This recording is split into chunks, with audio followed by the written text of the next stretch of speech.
right here, and of course there.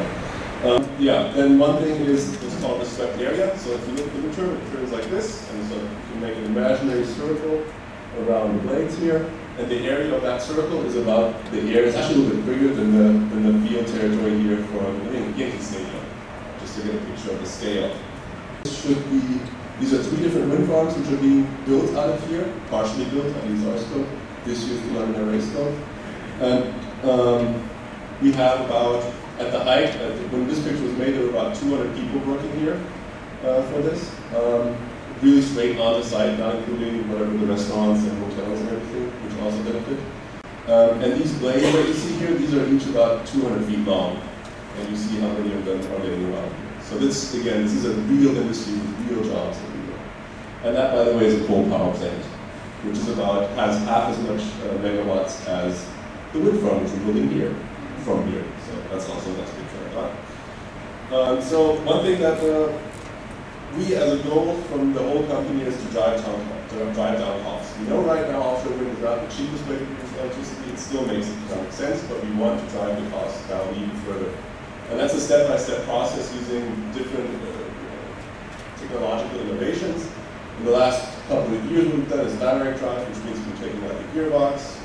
That's a big impact in making the whole maintenance better or easier, the unscheduled service. Stuff like that. I won't go into too much detail. And it makes the turbines lighter. That's also a very important aspect. Then we're making our blades bigger and bigger, essentially. That's also very important. And we're actually designing them to last more years. That actually has a very, very significant impact because if you have a 25-year lifetime versus a 20-year lifetime, you're producing 25% more electricity.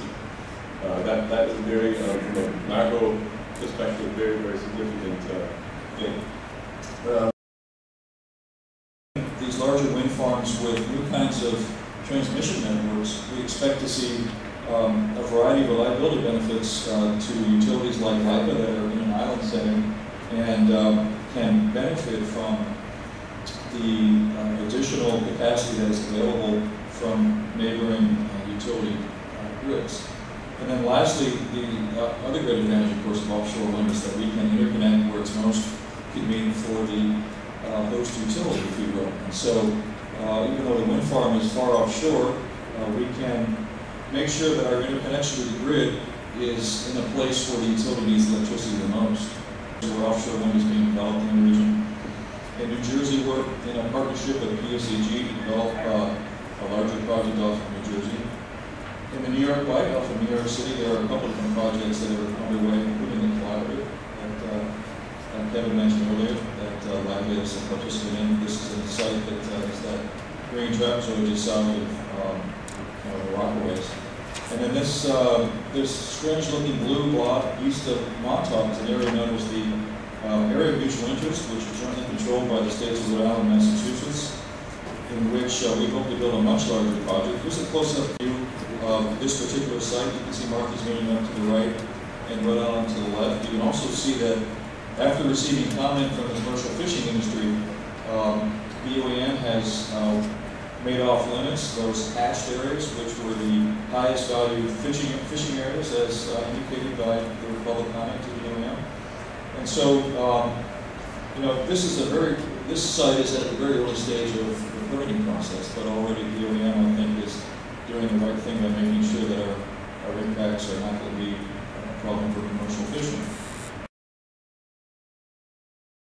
I thought what I'd do is talk to you about where the federal government stands with respect to helping facilitate further expansion of dependence on renewable sources of electricity and power.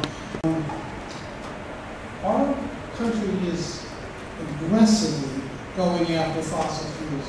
You all know it. We have more drilling rigs, oil and gas drilling rigs, operating in this country right now than in the rest of the world combined.